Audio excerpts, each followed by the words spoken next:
Billionaire brings lover to elite charity gala. Expectant wife arrives with a commanding tech mogul and turns every head. Chaos brewed like a storm on the horizon. Even after Evelyn West's defiant and elegant exit from the San Francisco gala and her solo welcome of her newborn son days later, serenity was fleeting.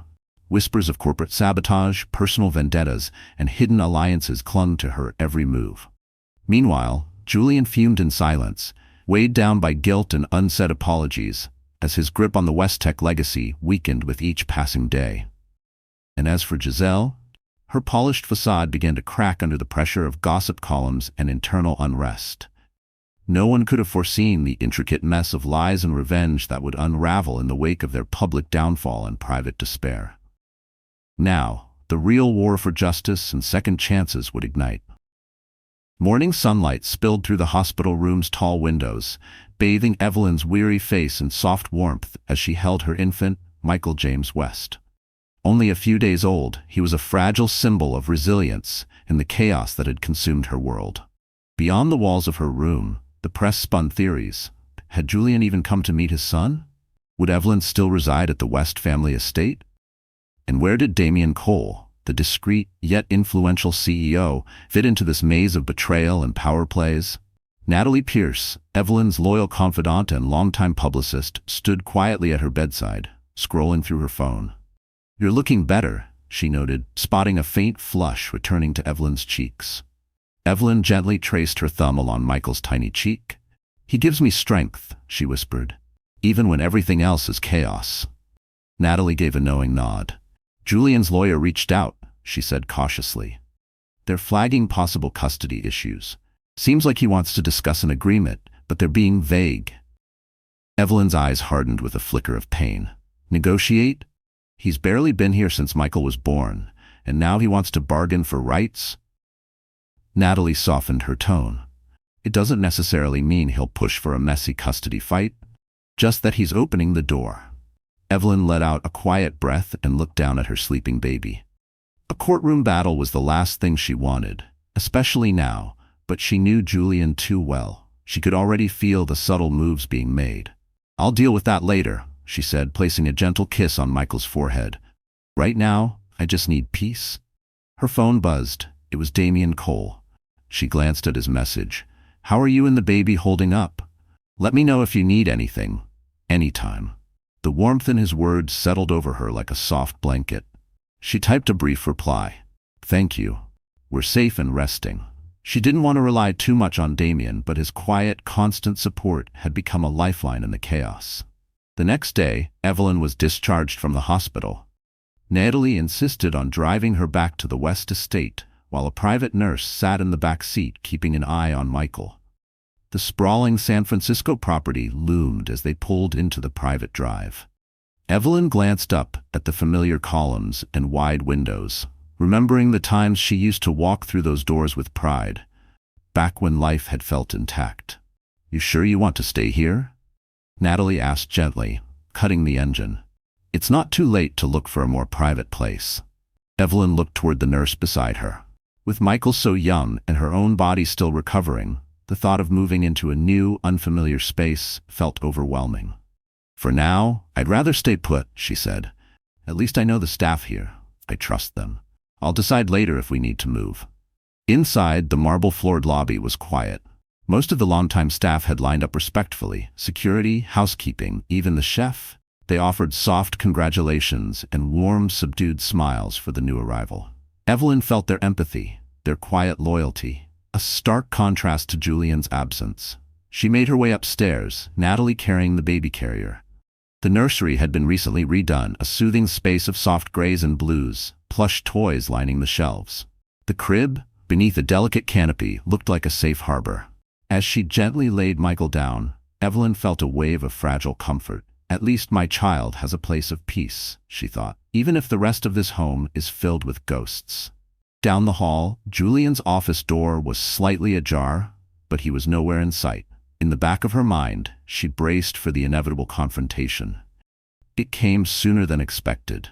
The next morning, Evelyn rose early to nurse Michael and decided to walk through the rooftop garden. She hoped the morning air would soothe her before the storm of legal documents that was sure to come. As she rounded the corner near the reflecting pool, she saw Julian stepping out of his town car, briefcase in hand. He stopped, his gaze locking with hers across the rooftop terrace. Then, slowly, deliberately, he began walking toward her. Evelyn tightened her hold around Michael, instinctively shielding him.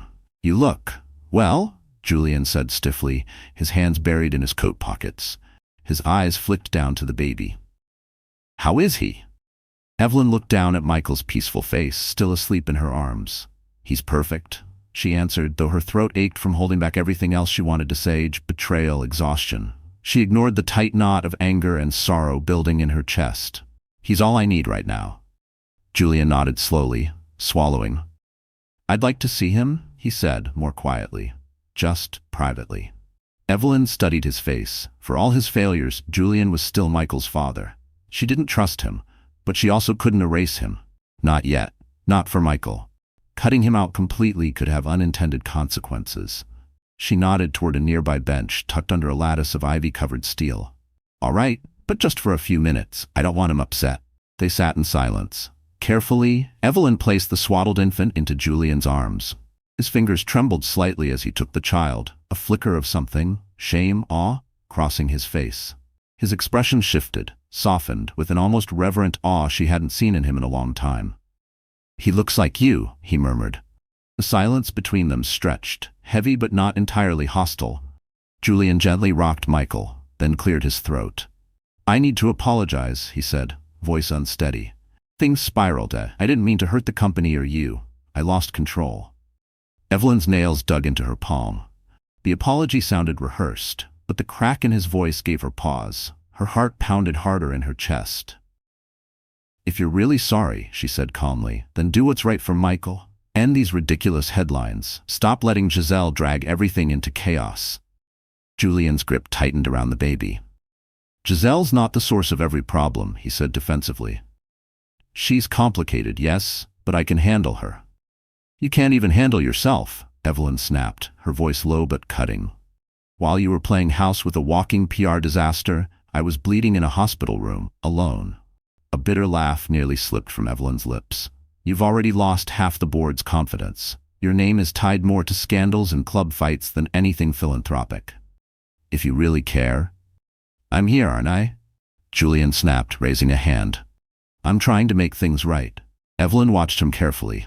He looked drained, the stubble on his face betraying sleepless nights. She saw it then. The war inside him. A man torn between regret and pride, between damage done and damage yet to come. Maybe he truly regretted it all. Or maybe this was just another tactic. Michael stirred. Instinctively, Evelyn reached to reclaim him, holding her son protectively to her chest. "Whether you mean it or not," she whispered, her voice trembling, "I'm not letting you drag Michael down with you. I'm giving you a chance to be his father. Don't ruin it." Julian's jaw clenched. His eyes darkened with restrained frustration, but he said nothing more. With a sharp nod, he stood and walked away, leaving Evelyn alone in the quiet morning air. She closed her eyes, her arms wrapped tightly around Michael, wondering just how sincere Julian's remorse truly was, and how long it might last. Back inside, Evelyn found Natalie sitting in the living room, scrolling through her tablet. "You won't believe the latest on Giselle," Natalie said, her eyes wide as she scrolled through news updates on her tablet. "Reports say she got into another fight, this time at a members-only club. Apparently, she's been blacklisted from a bunch of high society events." Evelyn sank onto the couch. Michael nestled in her arms. "How does Julian not see the disaster she is?" Natalie shrugged, the frustration written across her face. "He probably thinks he can control her. But from what I've gathered, her true colors are starting to show, and it's not just the partying anymore. Rumor is she's been quietly messaging wealthy men, hinting she's open to moving on as long as the offer is right." Evelyn mulled over the information. Part of her felt a grim sense of vindication. Giselle might finally be reaping the fallout of her arrogance. But another part of her worried. If Giselle self-destructed, she could try to drag Julian, and by extension, the West Foundation, down with her. "Keep an eye on it," Evelyn told Natalie. "The last thing we need is another scandal." In the meantime, I'll focus on securing the foundation's finances. We need to insulate it from Julian's chaos. Natalie nodded. That's smart. Actually, 2 donors have already asked if you'd be willing to handle their contributions independently from Julian's accounts. Evelyn's brows lifted. Really? Natalie gave a half smile. It means they trust your leadership, but it could also trigger conflict. Julian might think you're cutting him out. Evelyn gently stroked Michael's tiny hand, her mind drifting to the philanthropic empire she had poured herself into, how deeply she valued the work, the mission. He can pick that fight if he wants, she said quietly, but I won't let him ruin everything just to soothe his ego. The following week, a mountain of legal paperwork hit the estate. Julian's attorney, a sleek, silver-haired man with razor-sharp eyes, showed up unannounced.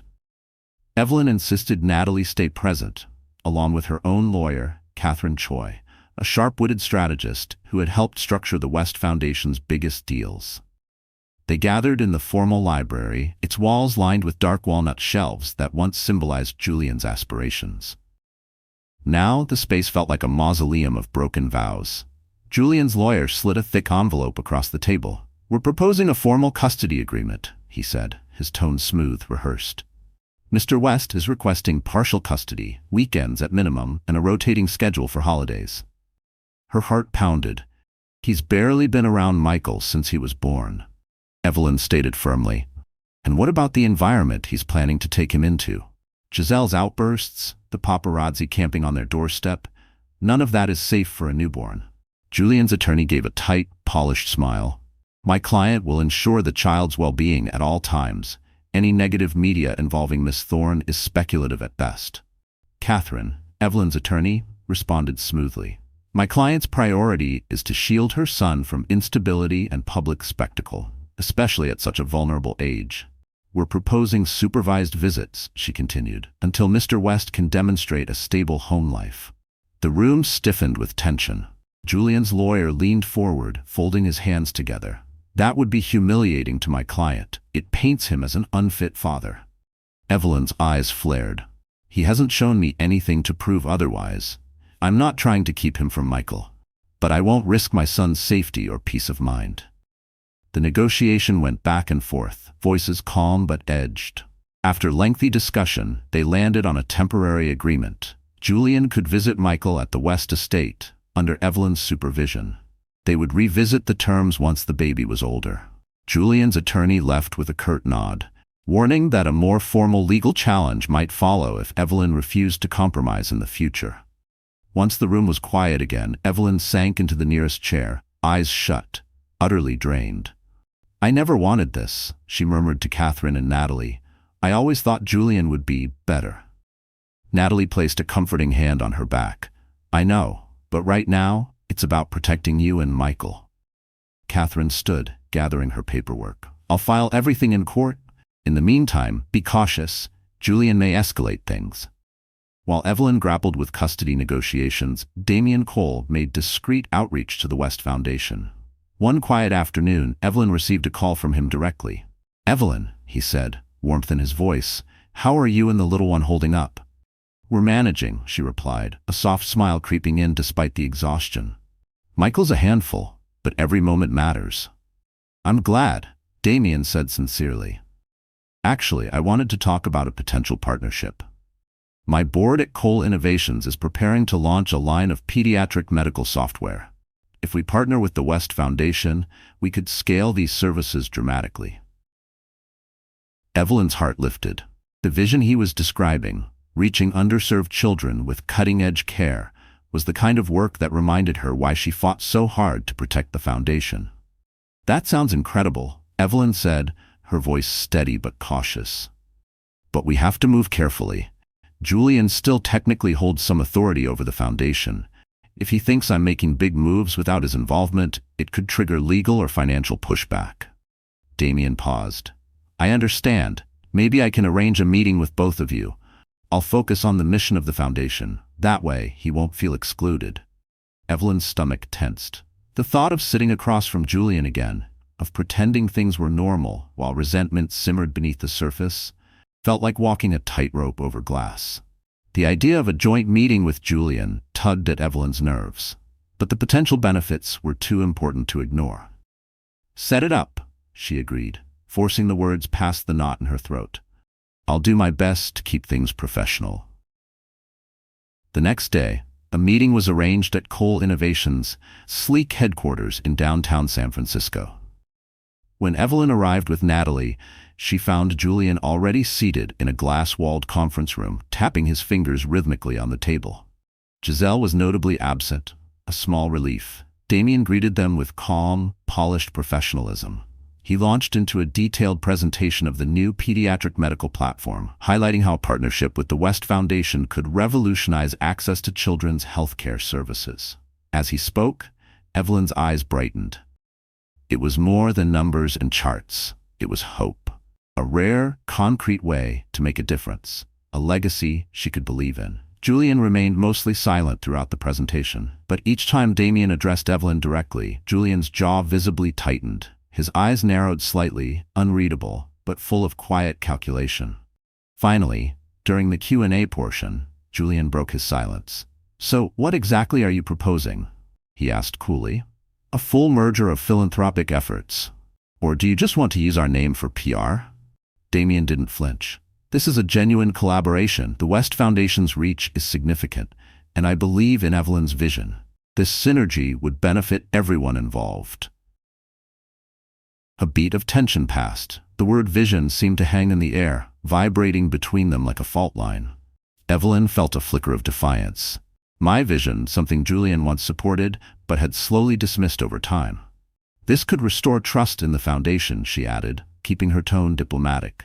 "It shows donors were evolving, that we're thinking forward." Julian looked at her for a beat. "I'll think about it," he said shortly. "I want time to review the documents." He stood, gathered his papers, and exited the room with only a terse nod. Damien and Evelyn exchanged uncertain glances. Even Natalie looked puzzled. The air still held Julian's tension, like static that hadn't discharged. The seeds of a promising partnership had been planted, but Julian's approval remained a critical, unpredictable variable. Meanwhile, as Julian clung to his illusion of control, Giselle Thorne's glamorous life began to unravel. Her invitations to elite events vanished. Designers stopped sending her complimentary collections. Her designer gowns stopped arriving. Even her social media sponsorships dried up, brands distancing themselves from her erratic behavior. One late evening, Giselle sat alone in her luxurious penthouse suite at a boutique hotel, staring at an untouched bottle of vintage champagne. She twirled the stem of the glass between her fingers, debating whether to call a wealthy acquaintance, someone who might bail her out of the financial mess she could no longer ignore. Her phone buzzed. It was a gossip columnist she often fed tips to. "Giselle, darling," the voice purred.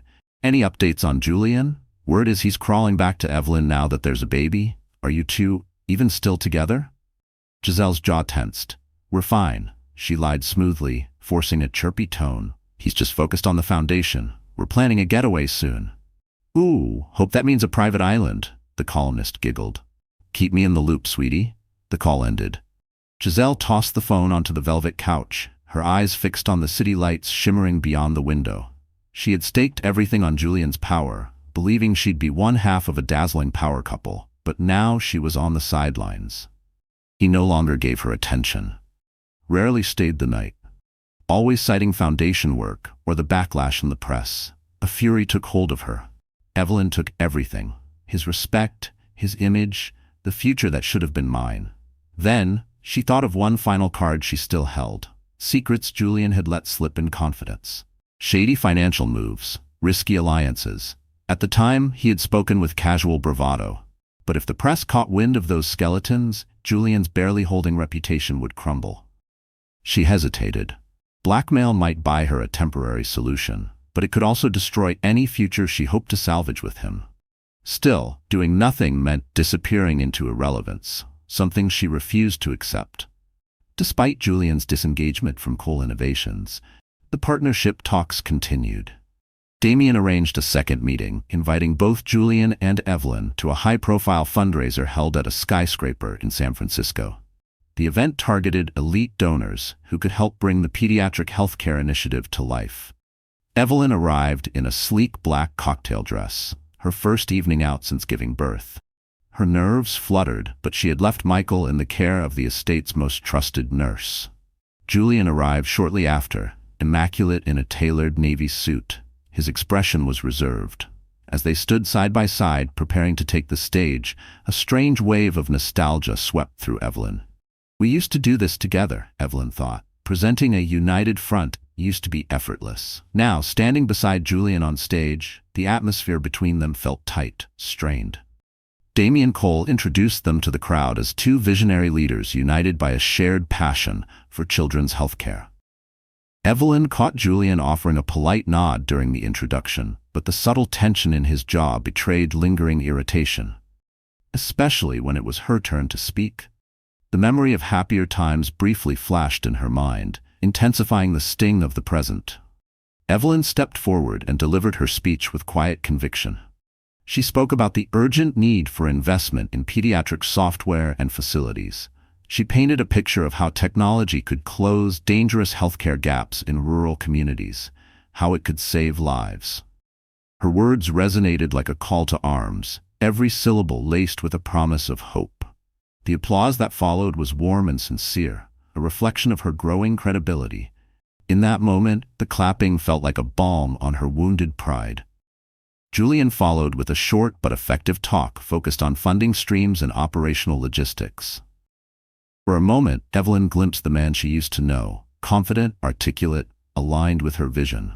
That brief flicker of the past made her heart ache with both longing and regret. They mingled with donors, shook hands, accepted pledges. They even posed for a joint photo with Damian. By the end of the evening, the initiative had drawn significant attention and a promising preliminary donation. Yet beneath the surface, unresolved tensions and old wounds simmered. As they left the venue together, Evelyn slowed her steps near the elevator. "We worked well tonight," she said, keeping her voice careful, neutral. "This is what it could be like, if you focused on the foundation and your family, not the rest of it." Julian pressed his lips together, uncertain. "I admit, it felt right," he said quietly, "but I can't just fix everything with a snap." "What's broken?" "Sienna," Evelyn interrupted, her shoulders stiffening. "How long will you let her dominate your life? Can't you see what it's costing you?" Her words cut sharply, laden with years of suppressed pain. He didn't answer. The elevator doors opened. They stepped inside in silence. Evelyn clutched her evening bag, emotions swirling in her chest. Maybe there's still a sliver of hope for him, she thought. But only if he decides to take it. Her gaze lingered on his departing figure, silently praying for change. As the collaboration gained momentum, Evelyn and Julian's public dynamic evolved. They maintained a composed professional rapport at events.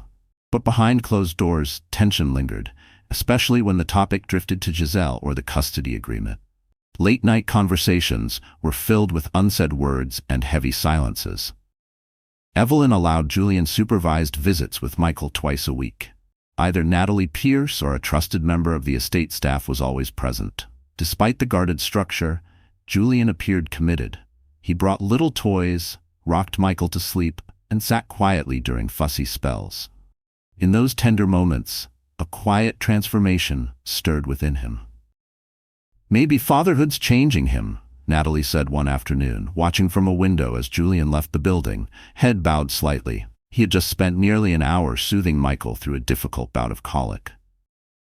"He seems more present lately," Natalie observed quietly. Evelyn gave a small shrug. "He's behaving better," she admitted, but her voice lacked conviction, as if she didn't dare believe the change was real. "But that doesn't erase the damage he's done, or what Giselle could still do." And indeed, Giselle's shadow loomed larger each day. Rumors swirled that she'd been meeting with shady tabloid writers. Whispers circulated about her compiling damning information on the West family. Some even claimed she had contacted a foreign outlet, one willing to pay for scandal without asking questions. The thought made Evelyn nauseous. What would Giselle be willing to burn down to stay relevant? Julian, however, dismissed it every time Evelyn brought it up, brushing off the rumors as hollow threats. He wore denial like armor, thin, dented, and barely holding. Meanwhile, Damian's partnership with the West Foundation was thriving. His authenticity and financial influence calmed previously hesitant donors. Quietly, in unspoken ways, he became a source of comfort to Evelyn. His presence steadied her. The way he listened, remembered small details, made her feel seen in ways Julian never had. Though nothing romantic had sparked, her divorce from Julian was still pending, and her heart still tender. A subtle closeness grew between them, nurtured by late-night calls and thoughtful texts. Evelyn sometimes caught herself wondering, was there room in her future for something tender again? A love that didn't come with shadows? Could love bloom again someday? Far away from those reflections, Giselle made a decision. She would play her final card. On a night Julian was scheduled to visit Michael, Giselle arrived at the West estate unannounced.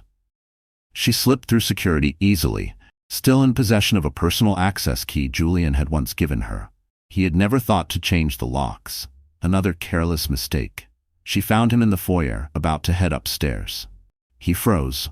"Giselle, you shouldn't be here. I told you I needed space."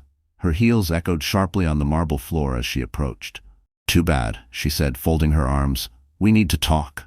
Julian glanced toward the staircase, unease flashing in his eyes. Evelyn could appear at any moment.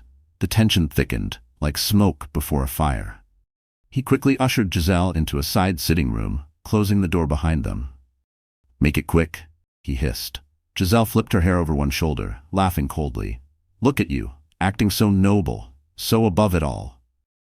She leaned closer, voice like a razor. "You wouldn't seem so righteous if the world knew what you've been hiding. All those shady investments you used to brag about, the hush money you handed out to keep disgruntled staff quiet." Julian's face paled. His breath caught, not from guilt, but from fear. He knew exactly what folder she was about to pull out. "Those were just business strategies," he said, voice faltering. Giselle reached into her bag and pulled out a thick folder. "Well," she said sweetly, "I documented everything. Signed checks, bank transfers, screenshots, even a copy of that hush contract." "If the media gets their hands on this," Giselle said coolly, "your precious foundation goes up in flames. And Evelyn, she'll finally see you for the fraud you are." A surge of anger and dread knotted inside Julian. His jaw clenched. "What do you want?" he asked through gritted teeth.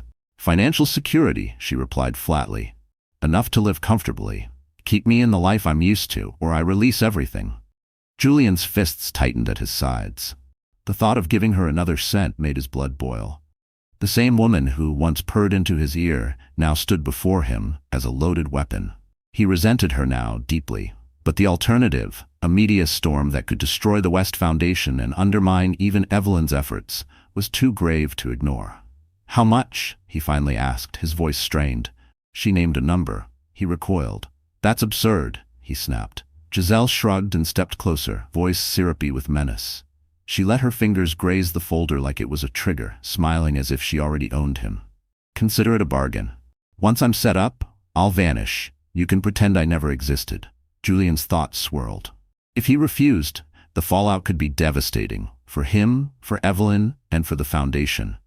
But if he paid her off, he'd be funding a lie that might never truly disappear.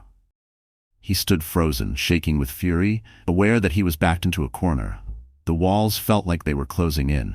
What neither of them realized was that Evelyn had come downstairs with Michael, hoping Julian might spend a quiet moment with their son before bedtime. Hearing voices, heated sharp, from the side room, she paused. The words "hush money" cut through the air like a blade. Her heart stopped. She stepped closer, pressing her ear to the door with cautious urgency. Inside, Giselle's voice oozed satisfaction. "The hush contract, the offshore accounts. You think Evelyn would let this slide? Once she finds out." Evelyn's stomach turned. Hush contracts? Secret accounts? Her mind raced back to the expansion deals Julian once insisted were strategic. Had he really jeopardized everything, their foundation, their mission, with shady backdoor dealings? 1,000 images flooded her. Late-night meetings, evasive answers, quick reassurances she never quite believed. It had all been true. Her instinct was to burst into the room. But she stopped herself. Instead, she stepped back, heart hammering, and hurried through the corridor. The estate was large, with multiple private wings, but she knew where to find Natalie. Evelyn burst into Natalie's guest suite, startling her awake. She gently placed a fussing Michael into Natalie's arms. "I just overheard Giselle blackmailing Julian," she whispered, her voice shaky. "She has documents, hush money, secret deals. It's worse than we thought." Natalie's eyes flew wide open. "Are you sure?" she asked, her voice shaky. Evelyn felt tears of fury rising. "I'm sure. She's threatening to expose everything unless Julian pays her off. This could destroy the foundation, Natalie." They stared at each other, the weight of what Evelyn had just overheard settling in like a lead blanket. "What are we going to do?" Natalie finally asked, gently bouncing Michael in her arms as he began to fuss. Evelyn's mind was spinning. "We need the documents," she said. "If we can confirm they're real, we can figure out our next steps. But if Julian's done anything illegal, I'm not letting the foundation go down with him. Michael's future depends on it." Natalie nodded, her face pale. "I can pull together a legal team, people we trust, but we have to move quickly. If Giselle leaks this tomorrow..." Evelyn shuddered, picturing the headlines. Her mind flashed to Christopher, his influence, his access to legal and financial resources. She hated the idea of dragging him into another mess, but there was no time to hesitate. "Contact Christopher," she said, her voice trembling but firm. "See if he can come by tomorrow morning. We need to figure this out, Natalie. I won't let Julian's mistakes destroy everything we've built." That night, Evelyn barely slept.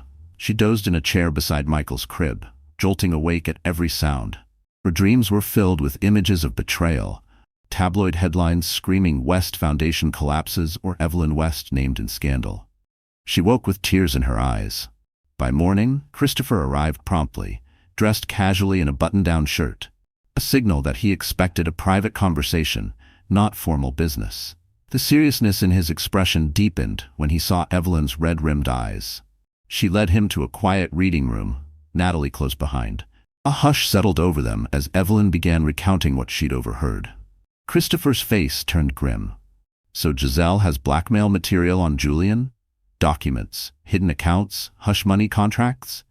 Enough to put the foundation at risk?" Evelyn nodded. "I'm sure some of the foundation's money is tangled up in this. Julian and I always pooled resources, but I tried to keep philanthropic funds separate. If he funneled even a portion of that into shady side ventures..." Christopher placed a reassuring hand over hers. "First thing we do is confirm what's real. We can't make a move until we know exactly what we're dealing with." He looked at Natalie. "Any idea if the staff noticed Giselle snooping around Julian's office?" Natalie pulled out her phone, scanning a few messages from household staff. Some of them said she's been in and out of his office constantly, going through files, but no one dared question her. None of them dared confront her. Christopher's expression darkened. "Then we need to confirm the authenticity of those documents," he said. "Evelyn, you have to confront Julian. Tell him what you know. Demand the truth. We can't take the next step without it." A wave of anxiety twisted in Evelyn's stomach. The thought of confronting Julian about deception on this scale made her breath shallow. But for Michael's future, for the survival of the West Foundation, she would face it. "I'll do it," she whispered. "No more secrets." That evening she found Julian alone in his study, hunched over a half-empty glass of whiskey. The room reeked of leather and tension. She stepped inside and closed the door behind her, heart hammering in her chest. He looked up, guarded. "We need to talk," she said, moving toward him. He finished his drink, sighing slowly. "About what?" "The hush money, the blackmail, the secret deals you tried to keep from me," she said, voice unsteady but firm. "I overheard Giselle threatening you. You've put everything at risk." A flash of shock crossed Julian's face, quickly replaced by anger. "You were eavesdropping? You did this to yourself," Evelyn shot back, her voice quivering with years of bottled fury. "I gave up so much for our marriage, for the foundation, and now you could destroy it all." He set the glass down with a thud, rising from his chair. "I didn't mean for it to go this far," he muttered. "It started as a way to boost our profile. A few gray areas. Then Giselle got involved." "Stop blaming her," Evelyn interrupted sharply. "You let her in. You gave her access." He turned his head, jaw clenched. "Yes, I did, and now she wants money to stay silent." Evelyn stepped closer, her eyes blazing. "I can't let you drag the foundation into criminal waters. If you've done anything illegal, Julian, you need to come clean, before she does." He slumped slightly, the weight of her words hitting hard. "I never meant to hurt you, or the foundation," he said quietly. I wanted to be bigger, more powerful. I wanted to beat guys like Christopher. But it spiraled." She drew in a steady breath. "You have one shot to fix this. Hand over everything, every document, every detail. If we can isolate the wrongdoing, maybe the foundation can be saved." She paused, voice calm but uncompromising. "You may face consequences, Julian, but at least the mission won't collapse with you." He stared at her, caught between self-preservation and panic. "Do you really think you can salvage what's left?" Evelyn's voice hardened. "With or without you, I will. For Michael." Julian swallowed. "I'll gather the files, but if I do, you have to promise you won't feed me to the wolves."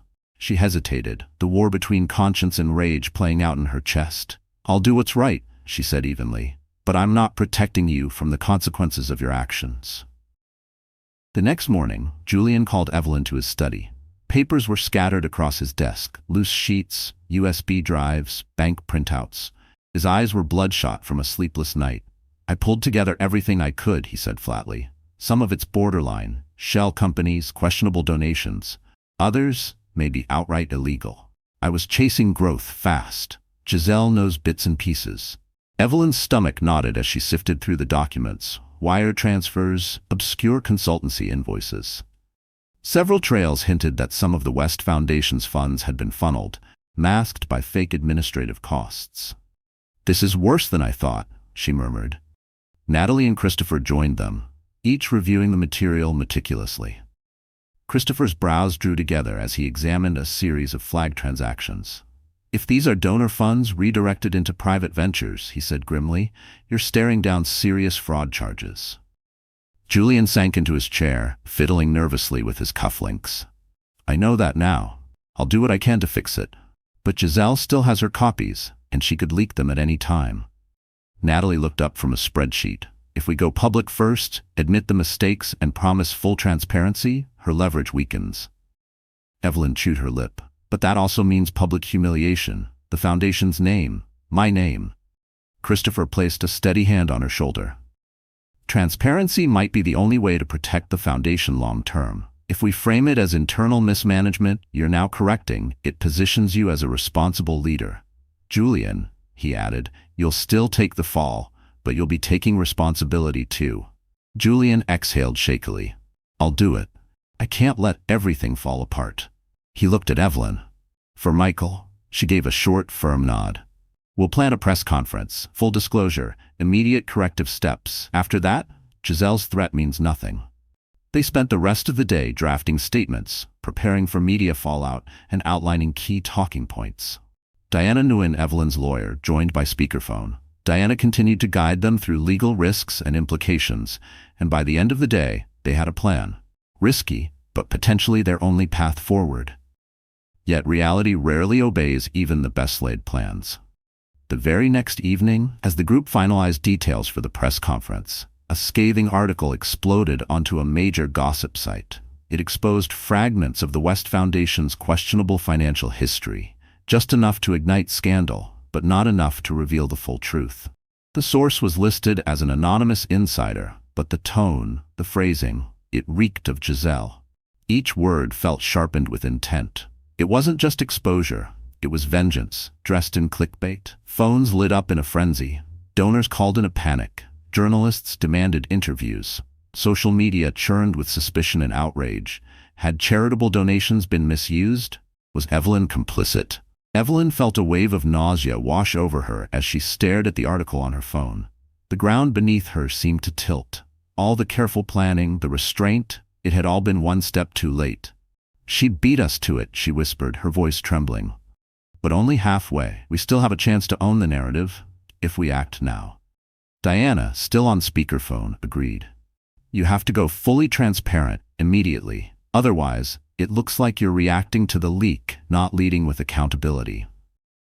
With the pressure mounting, Julian and Evelyn hastily organized a press conference at the West Estate. News crews filled the gated driveway. Staff moved quickly, assembling a podium in the marble entryway. Security tightened around the perimeter. Photographers swarmed the gate. Drones hovered outside the windows. For Evelyn, it felt like déjà vu. A flashback to the earlier press conference, when she had tried to distance the foundation from Julian's personal controversies. But now the stakes were 10 times higher. Now her own name was on the line, her credibility, her cause. As the late afternoon sun stretched long shadows across the polished floor, Evelyn stepped to the podium. Natalie, Christopher, and Diana flanked her. Julian lingered slightly behind, shoulders tense and drawn. His posture slumped, not from shame but from the weight of everything unraveling at once. Dozens of reporters called out questions. Camera flashes burst like strobe lights. The room buzzed with barely contained chaos. Is Evelyn West resigning? Did she authorize the wire transfers? Was the foundation a front? Taking a breath, Evelyn began, voice trembling but steady. I've called this press conference to address the recent allegations concerning the West Foundation's financial integrity, she said. We have uncovered evidence of misconduct tied to certain investments linked to the foundation. She paused, steadying herself. Her gaze swept the crowd, not looking for sympathy, but to hold their attention, to command truth back from speculation. We are committed to complete transparency and to taking corrective action. An independent audit will begin immediately. Donor contributions will be protected and moved into secure, segregated accounts. A flurry of camera flashes followed as she stepped aside and Julian walked to the microphone. He looked pale, rattled. He clutched the sides of the podium like it might steady him against a tide only he had unleashed. I take responsibility, he said, his voice hoarse. I was the one who pushed those investments forward. My ambition clouded my judgment. Evelyn had no part in it. He looked out at the reporters. The foundation's mission stands. I accept the consequences. A barrage of questions erupted from the crowd. Are you resigning, Mr. West? Is Evelyn filing for divorce? What role did Giselle Val play in all this? Reporters' questions came fast and sharp. Julian raised a hand for silence. Effective immediately, I'm stepping down from all leadership roles within the West Foundation, he announced. Miss West will assume sole operational control, pending a full investigation. As for our marriage, that remains a private matter, but our mutual focus is on the well-being of our infant son, and Giselle Val holds no official standing within the foundation. A storm of follow-up questions erupted, but Diana quickly ushered them away from the podium. They rushed back inside, hearts racing. Diana offered a tense smile. You delivered the message. Now we let the public and media do what they will. Evelyn collapsed into a chair, her head spinning as the adrenaline drained from her body. Christopher knelt beside her, concern written all over his face. You did what had to be done, he said softly. This is your chance to rebuild without his shadow looming over you. She nodded slowly, eyes glistening. The truth is out, she whispered. But at what cost? Across town, Giselle watched the press conference from her penthouse, seething. She had hoped her calculated leak would force Julian into a quiet payoff, anything to avoid a major scandal. Instead, he had gone public, disowned the affair, and shouldered the blame himself. Now, her power over him had diminished. Damn him, she hissed, her wineglass trembling in her hand. She called Julian's number. It went straight to voicemail. Growling, she hurled the phone across the couch and turned her glare to the television. Fine. If he wants war, I'll drag him deeper into the mud. She began firing off cryptic tweets, hinting that she had more secrets to share. She even considered selling her folder of evidence to the highest bidder. But the press conference had cemented Evelyn's moral high ground, and now Giselle risked looking like a bitter ex grasping for attention. Turning back to her files, she realized something chilling. Her leverage was worthless, unless she could tie Evelyn to the mess. If I can twist this, make it look like Evelyn was involved, she thought darkly. Then I'm not done yet. She started digging, hunting for anything. Emails, financial records, names that could implicate Evelyn as a co-conspirator. Days after the press conference, Evelyn faced a wave of media requests and concerned donors. Yet despite the harsh headlines, many within philanthropic circles praised her for her honesty and courage. Several donors even doubled their pledges, citing her strength in crisis. Phoenix Global Tech renewed their partnership proposal, issuing a public statement. We support the West Foundation's mission and commend Evelyn West for her transparency and leadership. Our mission remains unchanged, Christopher said in a public statement. We have full confidence in Evelyn West's leadership to guide this initiative with integrity and compassion." Behind the scenes, Julian kept a low profile, retreating to a guest wing in the West estate. He spent most days buried in legal documents, signing resignations from various boards, bracing for the possibility of lawsuits. Each signature was a quiet admission of guilt, each page a reminder of how far he'd fallen. For the first time in a long while, he was quiet, almost humble. When he visited Jace, his demeanor shifted further. He approached Evelyn with a kind of subdued respect. One afternoon, she found him in the nursery, softly humming a lullaby while cradling their son. Despite the betrayal, despite the mess he'd created, something about the image, a father gently rocking his child, stirred something in her. A flicker of the hope she once held. She stood silently in the doorway for a moment too long, wondering what might have been in another life, another version of him. But then she reminded herself, sympathy is not forgiveness, and trust must be earned, not granted. Meanwhile, Giselle's hunt for anything incriminating finally unearthed an old email thread from months earlier. In it, Evelyn's name was briefly mentioned in relation to a philanthropic proposal. Giselle smirked. Could I spin this? She thought. Make it seem like Evelyn knew? Approved the shady dealings? Her fingers itched to twist the truth, bend it into something sharp enough to cut through Evelyn's rising reputation. She decided to try. She forwarded the email to a notorious gossip blogger, adding a fabricated quote from a so-called insider, claiming Evelyn West was fully aware of the hush funds and had personally authorized them. Using a burner email, she sent it off, hoping to reignite public suspicion. Her message was laced with venom and desperation, a final attempt to crawl back into relevance through someone else's ruin. If I can't extort Julian anymore, she fumed, I'll ruin the woman he hides behind. The blogger didn't hesitate. The next morning, headlines blazed. Leaked email suggests Evelyn West's involvement in foundation fraud. Social media erupted. Was Evelyn truly innocent or just skilled at covering her tracks? Comments poured in, dissecting every move she'd made in the last year. Every photo, every speech, every donation. The court of public opinion sharpened its knives. Christopher called her the moment the article hit. We both know it's fake, he said calmly. But the public doesn't. We need to respond, fast. Natalie, scrolling the article beside Evelyn, sighed. This has Giselle's fingerprints all over it. She's doubling down. Evelyn closed her eyes, her mind flashing back to the hundreds of legitimate emails she had written, each focused on ethical giving, accountability, and transparency. She had never authorized illegal funds. But now her name was caught in the undertow of someone else's recklessness. But nuance rarely mattered once doubts spread. We need to release proof, she said firmly. We have internal logs, official memos. Diana can vouch that I never touched or approved anything resembling hush money. They acted quickly, releasing a detailed rebuttal, backed by time-stamped internal correspondence. The documents showed Evelyn consistently advocating for transparency and tight oversight. Julian, for once, stepped up with a public statement of his own. Evelyn West was never involved in or aware of any unethical financial activity. All decisions regarding those accounts were mine alone. The blogger faced potential legal action if the claims weren't retracted. Confronted with mounting evidence, they quickly backpedaled, updating the story to reflect the allegations as unverified.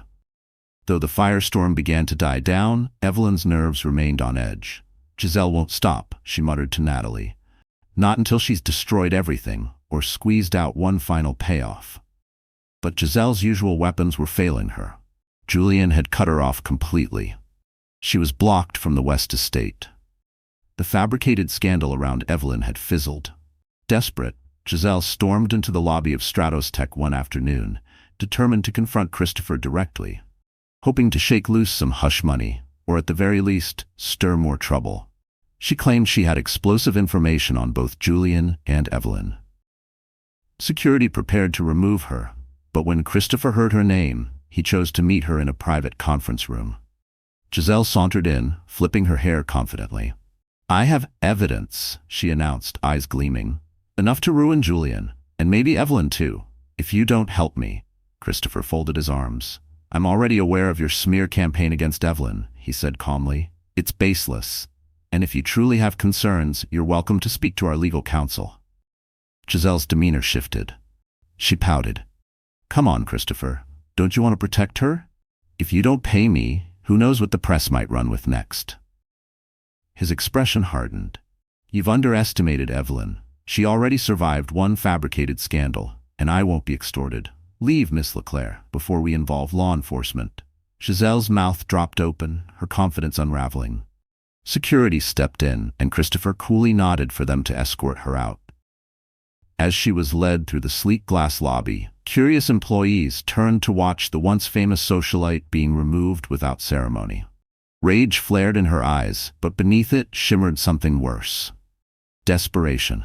She was out of options. In the weeks that followed, Julian began accepting his new reality. Legal mediation loomed, but with Evelyn's team firmly managing the West Foundation, donor confidence was steady. Christopher's pediatric software initiative moved forward, and Evelyn quietly became a symbol of strength and integrity within philanthropic circles. One quiet evening, Julian found Evelyn in the estate's small library, reading softly to a sleepy Jace. The room glowed under the amber lamp, shadows dancing gently on the walls. He approached, clearing his throat. She looked up, her expression unreadable. Yes? He took a seat across from her, voice low. I'm signing the divorce papers, he said. I brought them. Evelyn's heart squeezed. She had anticipated this moment for months, yet hearing the words still cut deep. It still felt like a punch to the chest. All right, Evelyn managed. I think it's time. Julian nodded, eyes fixed on the floor. I'll provide child support. I want to stay part of Jace's life, though I know you have every reason to keep me away, but I promise I'll try to be better. She let out a slow breath, nodding. He deserves a father who puts him first. Prove it. The words hung in the space between them, part challenge, part plea. For a second, it felt like time folded in, bringing back echoes of the life they once tried to build. But that chapter was closed. Wordlessly, they exchanged one last look, the weight of a shared past pressing in. Within that silence, there was regret, sadness, and maybe the faintest trace of release. Then, with a quiet rustle, Julian placed the signed divorce documents on a side table and quietly exited the room. Evelyn stood still, her breath caught in her throat.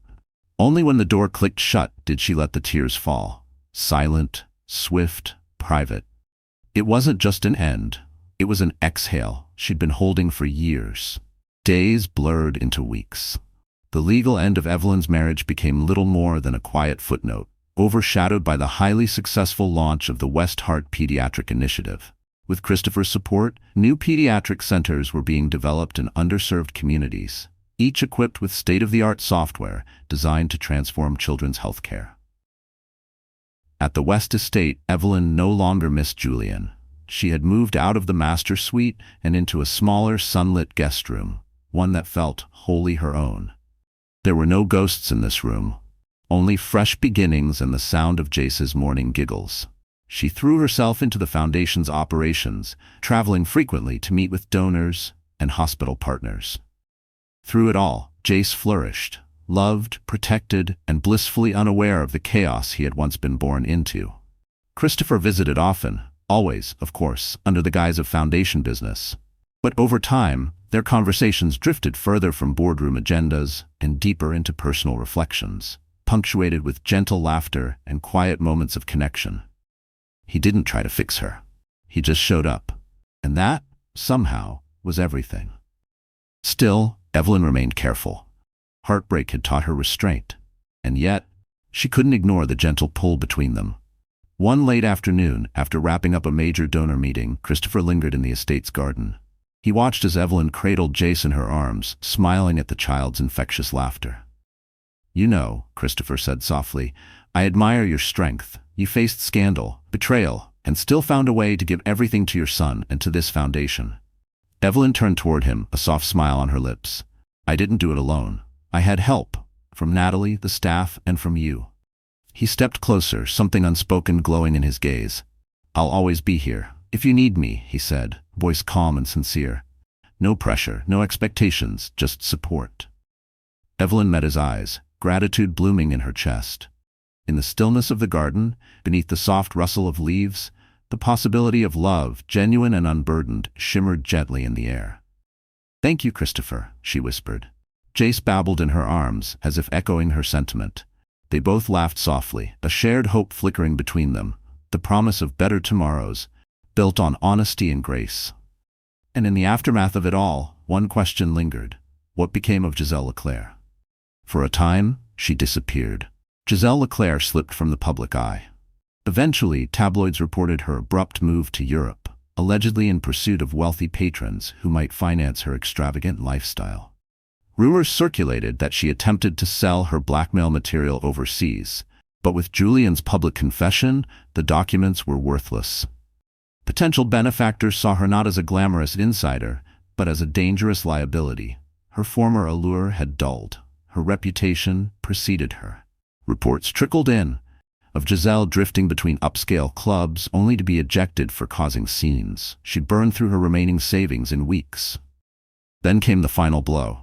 An Italian gossip column revealed that her name had been added to a private blacklist, an undesirable persons registry shared among elite resorts. Banned for life.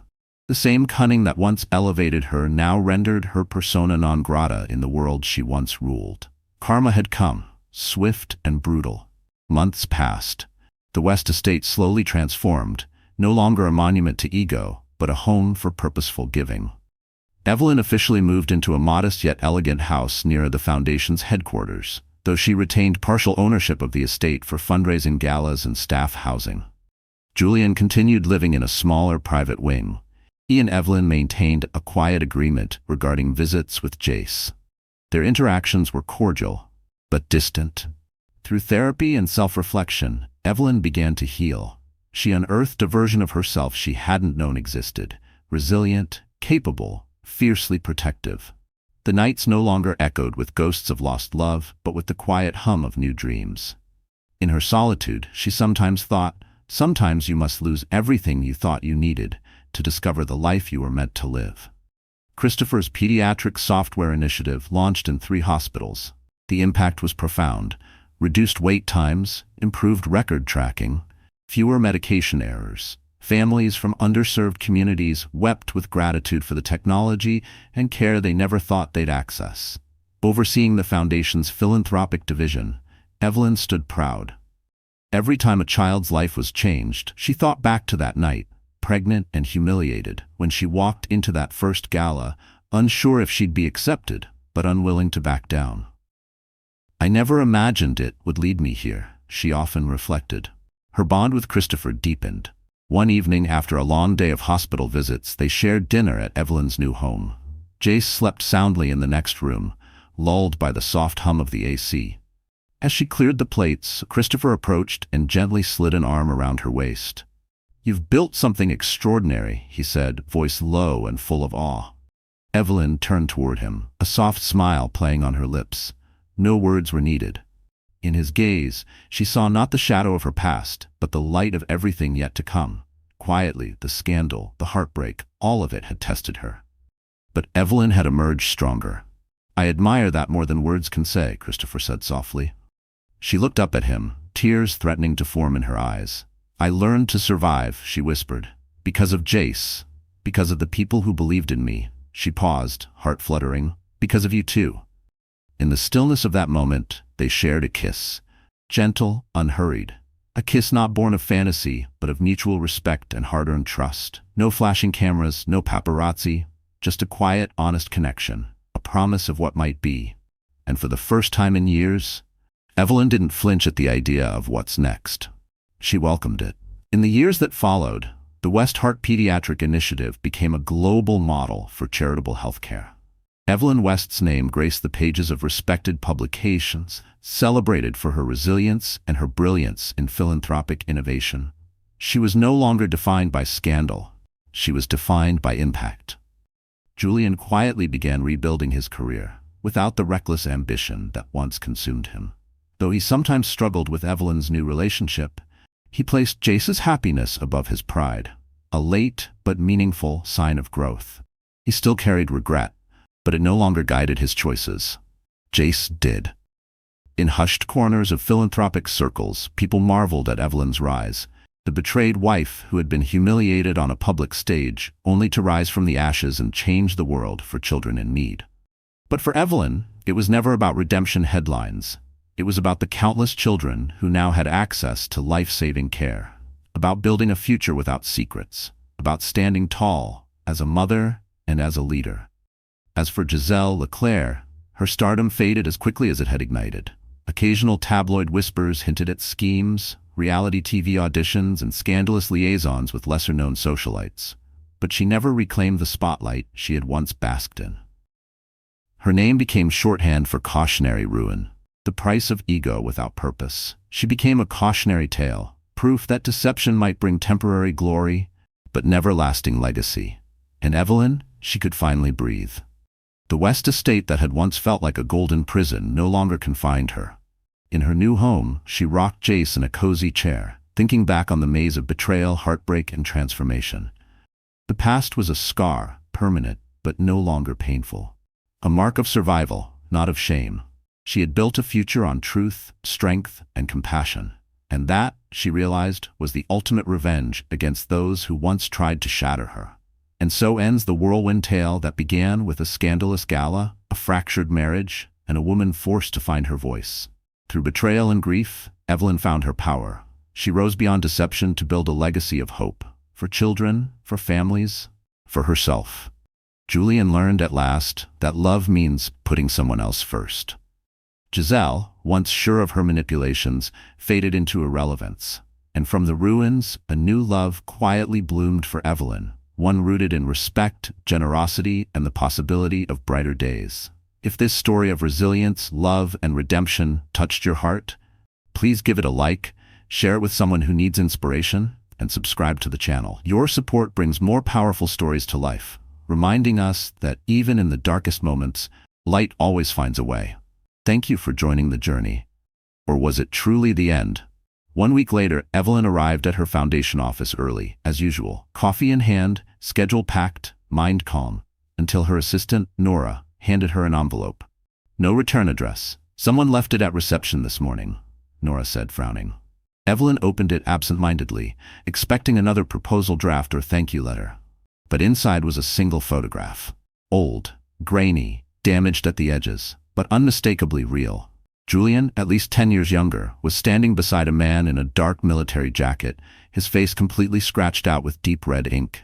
The backdrop looked like somewhere overseas, concrete, metal fencing, and shadows. On the back, scribbled in crude handwriting, "You think it's over, but you were never the target." Evelyn froze. Her breath caught in her throat. Her fingers tightened around the photo. Who sent this? Why now? Was this blackmail, a warning, or something far more personal? And who was the man with Julian? Why was his face deliberately erased? Later that night, as Jace slept peacefully in his crib, Evelyn sat alone in her study, the photo still beside her. Her heart raced, not from fear, but from something else, a truth that had not yet been told. Maybe you think Evelyn's story is over, but what if there's one last secret, something even she never knew? I'm not sure what will happen if no one says anything. Maybe part 3 will stay in the dark. And maybe some truths are better left hidden. So, if you want to know what happens next, if you're still curious about that photo, or if you just want to stay with Evelyn a little longer, leave a comment below. If at least 30 people speak up, I'll share a secret Evelyn was never ready to face. But if not, then maybe some stories are meant to stay buried forever. Has Evelyn truly escaped the past, or just stepped into something darker? Do you want to see part 3?